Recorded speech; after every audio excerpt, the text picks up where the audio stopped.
Well, thank you very much for inviting me to speak today. Yes, I am at Newcastle University, but some of you who know me will know that I've been at the University of Dundee, the University of Aberdeen, and I'm actually still have a visiting position at the Robert Gordon University in Aberdeen, which is where I've been for the last 5 years, but I moved to Newcastle a few months ago. So I'm going to talk to you about some of the work that we've been doing for now 10 years on the Scottish diet, which is funded by Food Standards Agency in Scotland, soon to become Food Standards Scotland, I think.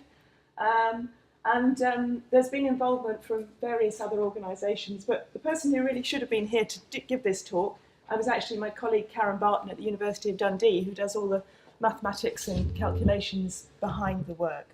So I'm going to try and reduce the science and give you more of the results. But bear with me, if I'm going to show you graphs and tables with figures in them, but I will try and explain them as I go along.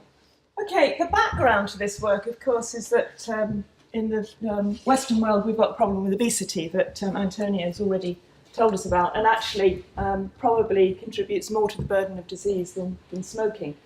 And we know we've got a problem with overweight and obesity in Scotland, and although it does seem to now be levelling off, it is still very high. It's something like over 2/3 of the population are overweight or obese. And we know, of course, that there's a connection between this and our diet. And for many years now, probably 20, 30 years, there's been a recognition that Scotland doesn't really have a very good diet, and this has been associated with high rates of chronic disease. And what we've seen over the past 10, 20 years is that poor diet and health is more likely with increasing deprivation. I think there's always been a problem with health with increasing deprivation, but we see it with food as well. And here's just where we are on the national, international league tables. This is the prevalence of obesity, which really has the most implications for disease. And we are above England and above lots of other countries in the world. Now, I'm afraid after this I'm going to concentrate more on Scotland, so forgive me those of you who've come from England to this meeting, but most of the data I've got relates to Scotland. Okay, we know that the obesity burden is related to lots of diseases, and just to remind everybody today that it's World Cancer Day, and I believe there's another conference going on not very far from this, run by my colleague Annie Anderson, which is the Scottish Cancer Prevention Network. So cancer, and I don't think an awful lot of the general public realise the connection of cancer with obesity. So, we had this comment about, cancer affecting, how many was it, Antonio? 1 in 6? 1 in 2. 1 in 2 of us, yeah, and there is a connection between that and obesity and diet. On the right here, we've got the recommendations from the World Cancer Research Fund, which actually link with the new Scottish dietary goals that I'm going to talk about, and so is Peter later on this afternoon, I think.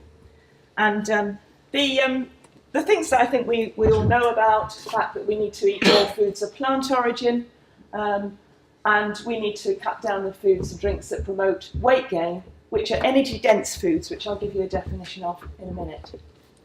And to limit the intake of meat and processed meat. And I think you'd agree that those sort of guidelines, targets, actually fit in with the thinking we have around sustainable diets, about eating more plants and eating fewer animal foods and eating less processed food. And we've already heard a bit about the costs of obesity to the NHS. So I used to have about 6 slides on this, but I'm going to try and run through it very quickly. We're going to hear more about policy later on, but just to set the work I'm going to show you in the context of policy, in the early 90s, there was a document produced called Scotland's Health, and we used to call it the Scottish Diet Report or the James Report, for those of you who remember Phil James, that set out the problem of Scotland's diet and also gave some suggestions about what we could do to improve it. And there were some targets, initial targets put in that report. We then had Eating for Health, Scottish Diet Action Plan, on what basis I think Bill's organisation was introduced, as community Food and Health Scotland came out of, partly out of that policy. And that set Scottish dietary targets. That plan was reviewed in 2006, I think it was, the Scottish Diet Action Plan review. And the authors there concluded that although lots had been done in terms of trying to improve the Scottish diet, actually the diet hadn't changed very much. And that was based on some of the work I'm going to show you. And then in 2010, which is now 5 years ago, it's impossible, we had the Preventing Overweight and Obesity, Scotland's route map to preventing obesity. And there have been more things that have come out of that. And since, I think it's since 2000, we've been monitoring the diet to see whether it meets the targets that were set in the 1996 Scottish Diet Action Plan. And we're now looking at them in regard to the Scottish Dietary Goals, which I'll tell you about in a minute. So new Scottish Dietary Goals were set over a year and a half ago now. And there's a link there to the recommendations, but I think if you just Google Scottish Dietary Goals, if you're not familiar with them. And this is what they are, and I hope everybody can see this. I can't actually see it without my glasses, so I'm going to put them on. A lot of them were similar to the original targets, but these are all of the things that we know are likely to improve health. So improving fruit and vegetable consumption. I think Mike was talking about some people eating 6 to 7 portions a day. That's great. I'm going to show you some data that shows on average we don't get anything near that on a population basis. Increasing oil-rich fish, not having too much red meat, and then of course the things about reducing saturated fat, reducing sugar, reducing salt, and increasing dietary fibre. Just to note, you've heard me mention the term energy density, and for those who aren't familiar with that, there's this comment in here, average energy density of a diet to be lowered to 125 kilocalories per gram. That's the amount of calories per weight of food. Now, I think it's generally accepted that we tend to eat the same amount of food in terms of weight. But if calories are more concentrated in that food, then we're likely to eat more than we need. So the emphasis on reducing the energy density should help us reduce our calories. So that's why it's there. It's actually very difficult to measure energy intake of people because people don't always say exactly what they eat, or you can't always get the right match when you're doing the analysis. Low energy density foods, fruit and vegetables, fruits, potatoes, as long as you don't turn them into chips. You can see from the pictures there. And then the higher energy density foods. This one here, I put in for my colleagues in Newcastle who wanted me to show them what a deep fried Mars bar looked like. The foods that taste very nice but actually are very high in calories. And then we've got the ones across the top, the nuts and the oils, which actually have some health benefits as well. So just reminding you of those, because I'm now going to present data that relates to these Scottish dietary goals and how we're doing. That's what I'm going to show you. I'm going to give you the evidence for that. Thank you to the Food Standards Agency in Scotland who gave me that slide. Okay. And as well as the research that we've been doing, I'm going to present some of the other results that the Food Standards Agency have funded, looking at how we're doing as far as the Scottish diet is concerned. So our work concentrates on the secondary analysis of the Living Costs and Food Survey. Now, this isn't a dietary survey in a strict sense of the word. It's actually based on UK data that's collected on food purchases. But we do things to the data which make it much nearer to what people actually eat. So most of the results are going to be from that. But we've also just had a new National Diet and Nutrition Survey published for the UK, and there's a substantially boosted Scottish sample in that, so we can look at Scottish results for that. I haven't actually got the data with me for that, but the report is available. The Food Standards Agency commissioned a new survey of children's intake in Scotland because it looked at household purchases, you couldn't actually see what children were eating. So some colleagues in Aberdeen and actually in Newcastle now are looking at children's intake. And also, the only way really to measure salt intake in people's diets is to actually measure what's in their urine. because people sort of sprinkle salt on and you can't really measure how much they put on. And we also don't know the salt content of all the foods we eat. The best way to measure it is by measuring salt or sodium in urine. And so there was a survey for that as well. And then there's market research data as well. And Cesar has already mentioned some information from Kantar, and Food Standards Agency have commissioned work from these organisations as well. And I think you're going to see that despite these different survey methods, and they collect the information in a different way, similar patterns are emerging. So our work, monitoring the Scottish diet, we've got as far as the 2012 data, because it obviously takes a while for the data to come out. We don't collect it, it's collected by the Department of the Environment, Food and Rural Affairs. And we're just about to look at the 2013 data. We look at it by year to see if there's trends. We look at it by socioeconomic group, using the Scottish Index of Multiple Deprivation, and we compare it with the new Scottish Dietary Goals. So what is this survey? It's a household purchase survey, and the beauty of it is it's conducted annually. A lot of the other surveys we see are done quite spasmodically, really. I mean, the National Diet and Nutrition Survey, there's been data from the last, I think it's 2008 to 2011, but the one before that was around 2000. So it's difficult to see trends. But the beauty of this data is that it's done every year. And there's quite a big Scottish sample as well.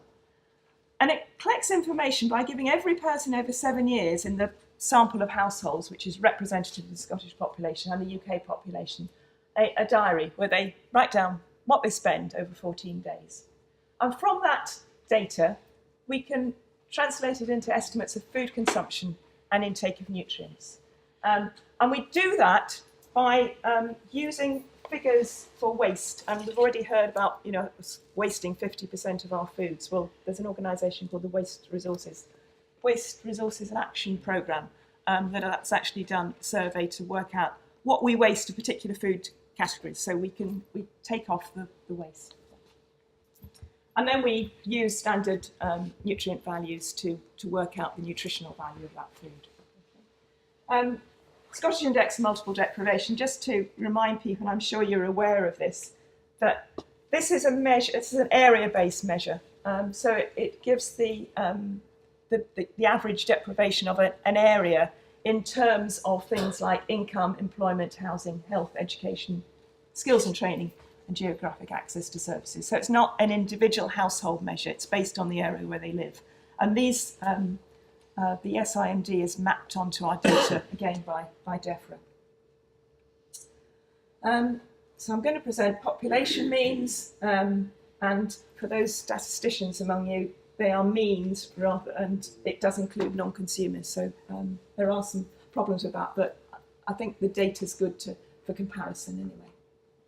Okay, so rather than present lots of different graphs on this, just to show you where we're going. So fruit and vegetables, Scottish Dietary Goal, more than 400 grams per day. That's more than 5 portions a day. There was a slight increase, and it looked as if things were increasing, but it was going to take a long, long time if we kept on that trend. Unfortunately, I think partly with the economic recession and various things that have been happening over the last few years, that intake really hasn't increased, and on a statistical basis, it hasn't increased at all. And the highest consumption is in the least deprived groups, as you'd probably expect. Oil-rich fish, things like tuna and salmon, despite our salmon industry, there's actually been no change in consumption of oil-rich fish, and really on an average basis we're eating very little. As you can see, it's under 30 grams a week on average. Again, highest consumption is in the most affluent, the least deprived groups. Red meat, we do seem to, that's total red meat, so that includes processed meat, and that is how the dietary target is phrased. The World Cancer Research Fund suggested that it's processed meat that we should be reducing. I'll show you some comments on that later on. But no difference in regard to the Scottish Index of Multiple Deprivation, although there is a difference. The more deprived tend to eat more processed meat. Energy density, little change in the energy density. We're above the goal, and it's a little bit higher in the most deprived. Fat, believe it or not, there is no difference in regard to deprivation. We're eating too much fat. Saturated fat, the last results that we've got, which were for the block of years from 2010 to 2012, suggested that actually the more affluent, the least deprived, were actually eating slightly more saturated fat than the most deprived, which is quite surprising to us. Sugar, it's the other way around. This is sugar, non-milk extrinsic sugar. It's sugar that's added to foods and released when you crush fruit to make fruit juice and smoothies. And then fibre, which nutritionists call non-starch polysaccharides, or did until they changed the definition a year or so ago. But again, there's been no change in that, and it's highest in the least deprived. So, sorry, I've taken quite a long time to go through that, but it's probably just easier to explain it. So again, thanks to Food Standards Agency for this slide. So for a family of 4, you can see the recommended intake versus the typical intake. And that's the typical intake, but of course, for more deprived communities, that will be much smaller. And this is what it looks like in graph form. So you can see the Scottish Dietary Goal, 400 goals, but even in the least deprived communities, it's only up to about 300, 350 grams a day. That's the average. And I know you'll all say, oh, I eat far more than that. But this is an average for the population. And then when we look at sugar intake, it's the other way around. The most deprived communities tend to eat more sugar. And you can see again that that's above so this is the one we want to reduce, whereas the fruit and vegetables, of course, we want to increase. And when we look at the sort of foods that indicate whether the diet is good, and the sort of foods that we really want to reduce. So the processed potatoes are back again there. Bread and wholemeal bread, of course, we probably prefer people to increase that because it's a good source of fibre. But you can see that it tends to be higher in the most deprived groups. Interestingly, though, total confectionery, there's no social divide on that. Everybody likes confectionery. But higher consumption of cakes, sweet biscuits and pastries is actually higher in the least deprived. I'll show you some more data relating to that. Red meat products, so that's the processed meat, meat portion of sausages, meat pies, corned beef, etc. That is higher in the most deprived. Whole milk, a sort of source of saturated fat, processed potatoes, but the wholemeal bread's the other way around. And this is soft drink consumption. Now, this is one of the encouraging trends that we're seeing, is actually that sugar-containing soft drink consumption is coming down. 5 minutes, right, okay. And that, relating back to Cesar's presentation, when you say there's lots of promotions on soft drink, I wonder whether, there's these new products that are coming out, perhaps this is a reaction to the fact that actually overall soft drink consumption is coming down, and the manufacturers are getting a bit scared about it and think, oh gosh, we're going to lose our profits. So that is coming down, but it's still higher in the most deprived groups. So soft drink consumption is much higher there. Okay. Data from the Children's Survey, I won't go over it, but it just fits with what we found, right? So that's done using a different method, but it does fit the socioeconomic profile is similar. Just want to quickly present some results about the contribution of certain foods to intakes of the different nutrients, again using the Living Costs and Food Survey. And the interesting thing is that the major contributors to energy, fat, saturated fat, and sugar are total confectionery and sweet biscuits. Now, if any of you know the Eat Well plate, which shows you the proportions of different foods you should eat, those are the sort of foods that are really treat foods and that we're trying to reduce, but they are major contributors. And again, they're the foods that are often on promotion. But if you look at all those foods, they're all things that we would rather were reduced.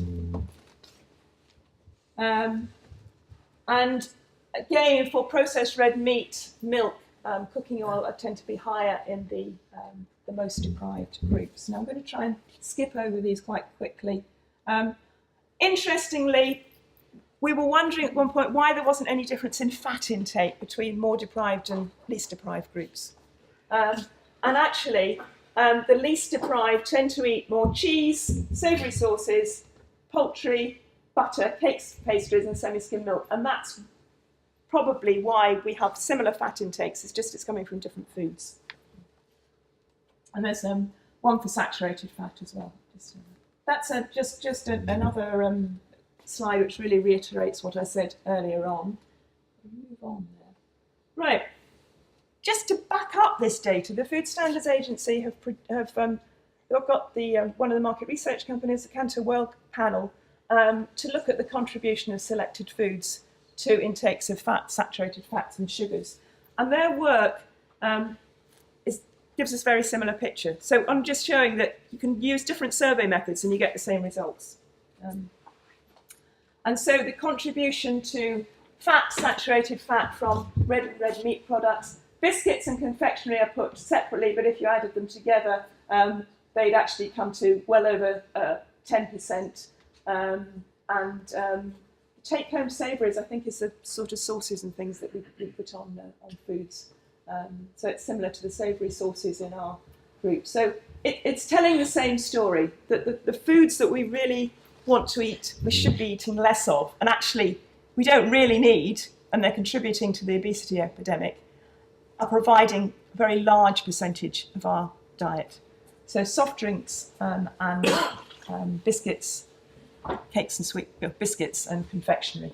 And there again, another for a family of 4, typical intake of high fat, high sugar foods versus a suggested maximum. So the treat food. So this is the suggested maximum on the right, but actually we're eating that amount on average.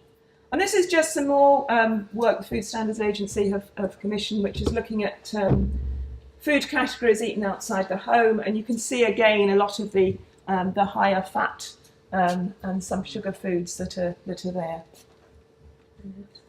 And drinks, the soft drinks, of course, top the things. And also, interestingly, the specialty coffees and hot chocolates and things as well.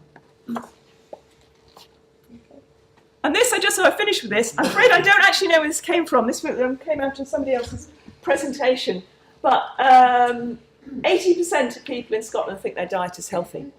So if that's the case, we've got a big job to do. They're convincing them about sustainable food, healthy food, what people should be eating. Because if people think their diet's okay, how are we going to change things? And the supermarkets are going to pander to this. Right, so in summary, dietary goals have not been met. Those in the most deprived areas have the poorest diets, and there is a predominance of high fat, high sugar foods, and most people believe that their diets are healthy. I'd just like to thank my collaborators in various different universities. So thank you. That was giving you a whistle-stop tour of the Scottish diet.